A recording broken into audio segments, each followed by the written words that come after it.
Hai guys, girls, assalamualaikum, selamat pagi.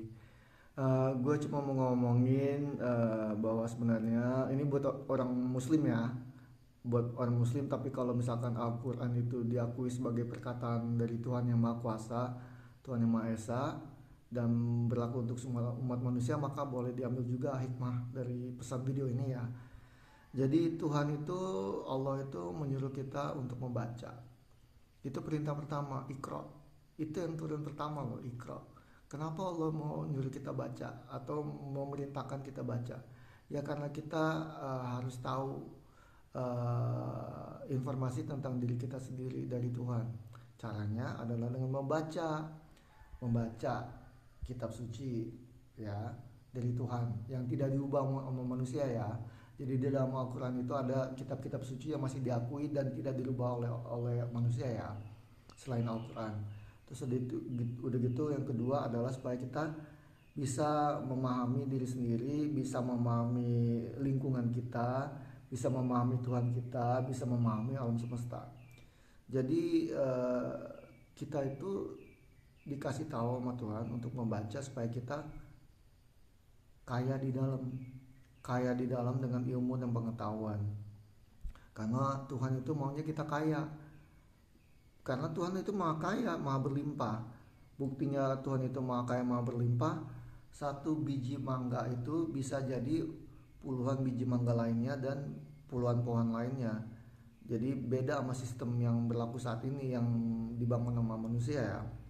Kalau sistem-sistem ekonomi, politik dan segala macam itu yang saat ini berlaku itu justru menguntungkan elit aja, nggak menguntungkan manusia pada umumnya.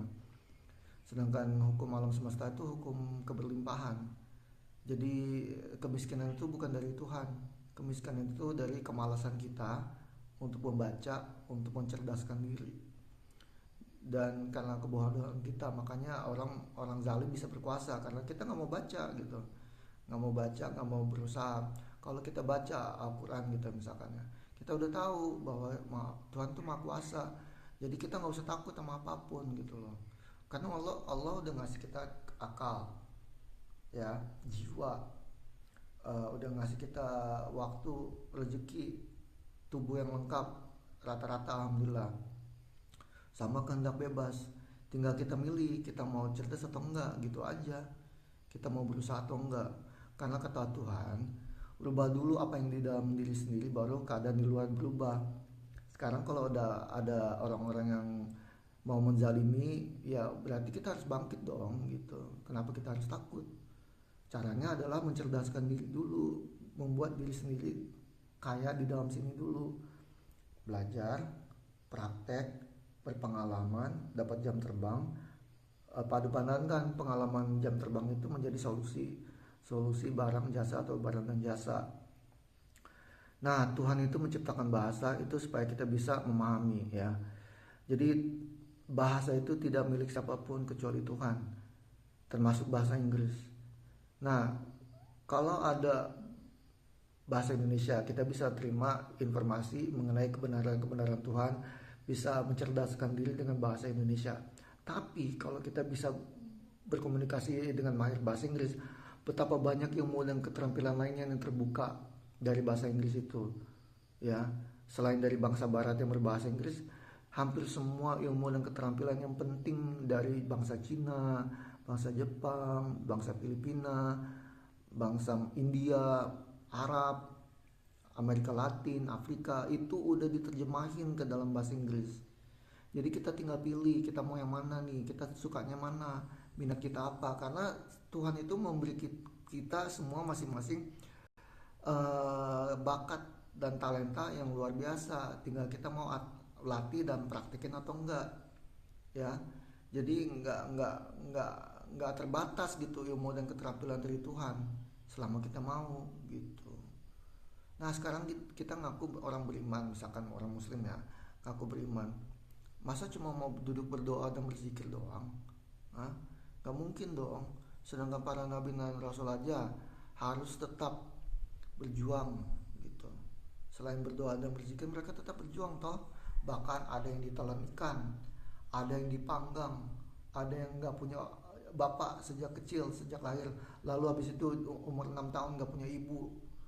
Ada yang diolok-olok selama 950 tahun selama beliau berdakwah, gitu loh. Jadi Tuhan itu maunya kita berbuat gitu, tidak hanya berdoa dan berzikir, berbuatlah, wujudkanlah bukti bahwa kita itu memang mewujudkan apa yang dikatakan Tuhan di dalam kitab suci gitu. Karena itulah pembuktiannya. Kalau cuma butuh doa dan zikir doang, Tuhan kan udah punya malaikat. Malaikat itu bisa sujud beribu-ribu tahun tanpa bangkit. Jadi Tuhan tuh nggak butuh orang hanya berzikir dan berdoa dan beribadah doang. Tuhan itu bukan butuh. Tuhan mau melihat pembuktian manusia dengan kehendak bebasnya. Dia mau percaya pada Tuhan atau mau percaya pada manusia yang zalim dan tidak adil gitu. Jadi pilih. Kalau memang mau masuk surga ya tindakan nyatanya apa? Cuma berdoa dan berzikir doang ya nggak bisa gitu. Jadi Nabi Muhammad itu hambanya Allah yang dan para nabi dan rasulullah yang lainnya itu memberikan contoh gitu loh. Tidak sama dengan Tuhan, mereka tuh cuma nabi dan rasul. Jadi aku heran juga kenapa ada orang yang menyamakan Nabi Muhammad dengan Tuhan. Apa bedanya? Beda banget lah. Nabi Muhammad SAW itu masih butuh makan, masih butuh tidur. Itu Nabi Muhammad SAW itu bukan Tuhan gitu. Kok ada orang Muslim bilang Nabi Muhammad itu sama dengan Tuhan? Apa sih gitu? Nabi Muhammad aja ditegur sama Allah Subhanahu Wa Taala kok. Dan Nabi juga mohon kepada Allah Subhanahu Wa Taala untuk menjadi sahabat di akhir hidupnya gitu. Jadi jangan samain Allah sama Tuhan. Allah sama Nabi Muhammad. Nabi Muhammad itu hambanya bukan Tuhan, oke? Jangan samain nama agama lain di mana nabinya itu disamain nama Tuhan, nggak bisa. Jangan salah. Nauzubillah min dzalik. Coba cek di Al-Quran sendiri kalau nggak percaya. Nabi itu nabi, Tuhan itu Tuhan, oke? Thank you. Good luck ya guys. Assalamualaikum warahmatullahi wabarakatuh.